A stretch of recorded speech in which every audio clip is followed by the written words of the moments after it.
Hi lovely people, welcome back to my channel. Today I want to share a really unusual deck with you all. It's this deck, the Magician's Deck. It's by Cassandra Branland, Stuart Littlejohn and Josephine McCarthy. It's by QUAREIA Publishing and it's really unusual. It's an 81 card deck. It's not a tarot deck. It's a deck that is used for magical workings, so for witchcraft, for anything really to do with energy working, for connecting with deity. A lot of the cards work around the idea of depicting whether some energy is currently working, whether it's nearly finished working, whether it's energy that's old and has gone, whether it's new energy, whether it's the thought of something coming in. So really unusual. The thing that brought me to this deck was the artwork to start with. There's a lot of these sort of cards which have got feathers in. And I know that's a really surface reason to be dragged into a deck, but for me, artwork just speaks volumes. So immediately that idea of feathers and wings and deity and birds and the Morrigan, all of that kind of immediately jumped into my head. So I thought, would this be a good deck for trying to connect with deity and work with deity? And yes, I think it would be.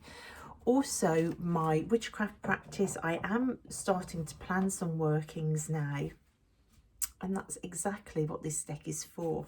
Now, the backs are absolutely amazing, incredible backs. The cardstock is slightly glossy, as you can see by the lights reflecting in it, but not sticky glossy at all. And the card size, if I get a normal size tarot card to compare it to, you can see that they are bigger, wider and longer. Yeah, so it's just a really unusual deck. Now, there are 4 different realms within this deck, and you can see it's colour coded. You've got red, blue, green and then black. Now, the different realms are the divine realm. So the first ones, the red ones, are for the divine realm. This is for the realm where humans can't go, where the energy is just too powerful to enter. This is the realm of the divine. When these cards are pulled in a reading, you've got divine power, divine energy in play. They're big cards, and on a more mundane reading level, they're for an idea coming in. The next realm is the blue ones, which is the inner realm. Now, the first card in the inner realm has got a black border, even though it's part of the blue inner realm cards.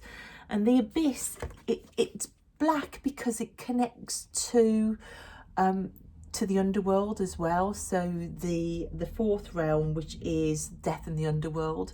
So it's got a black border because you can access the abyss from the inner realm or from the underworld if you've gone down through the gates and you're doing a magical working where you have entered the underworld. So that's why it's got the black border around.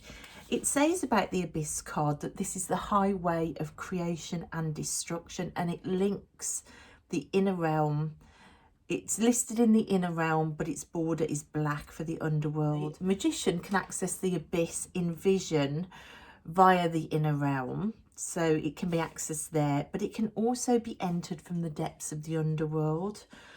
So this card is quite important. This means you've got big decisions to make, and you've got to a junction in your life where the divine may be in play. So that is part of the inner realm, even though it's got a black border. And the rest of the inner realm cards have got blue borders. The inner realm cards indicate that you might be in the development phase of a working or an idea or a journey or whatever you're using the deck for. It's the development phase. It isn't the same as entering the realm of the divine, these cards, but this is still This is still a realm where the divine comes into play, where you might be hearing voices from deity, but it's a place where you as a human can enter, and if you sit in, say, meditation or visions, or you're doing workings to enter this realm. So it's accessible if you're going to attempt to access it, whereas the divine realm isn't. Now, the next realm is the physical realm. Now, this has the most amount of cards. These are green edged. And this is the mortal realm. So this is the everyday, the things around us, the things that we come into contact with as a mere mortal. When a green edged card, a physical realm card, comes out, it may mean that some energy you're working with or some working that you're involved in is currently active. And within this realm, you can see, if I can see a card there, that card, can you see that's got two borders? It's blue at the top and green at the bottom. When you see a card like that, then that means that it has a foot in both realms.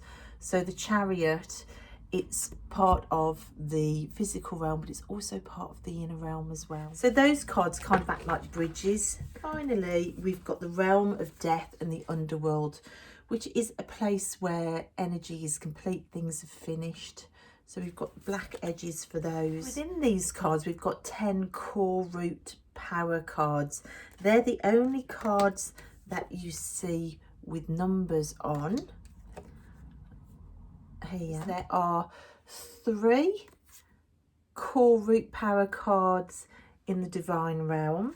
There are 6 core root power cards in the inner realm, and there's 1 in the physical realm as well. So they are the 10 core cards.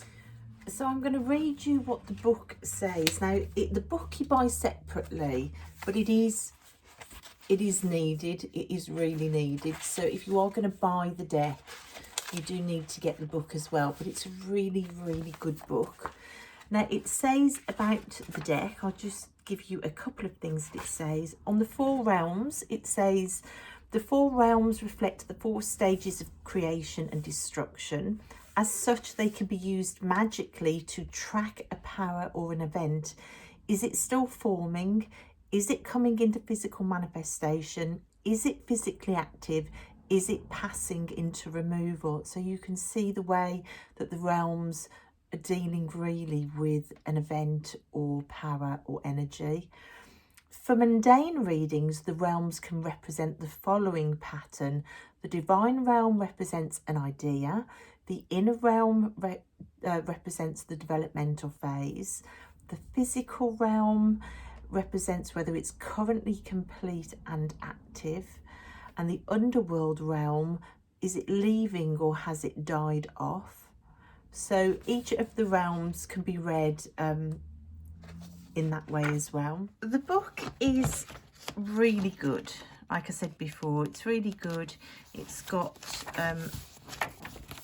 loads of information for each card. You've got a full side for each card, a full colour picture. In the back, you have got some layouts. So you've got a huge mystical map layout,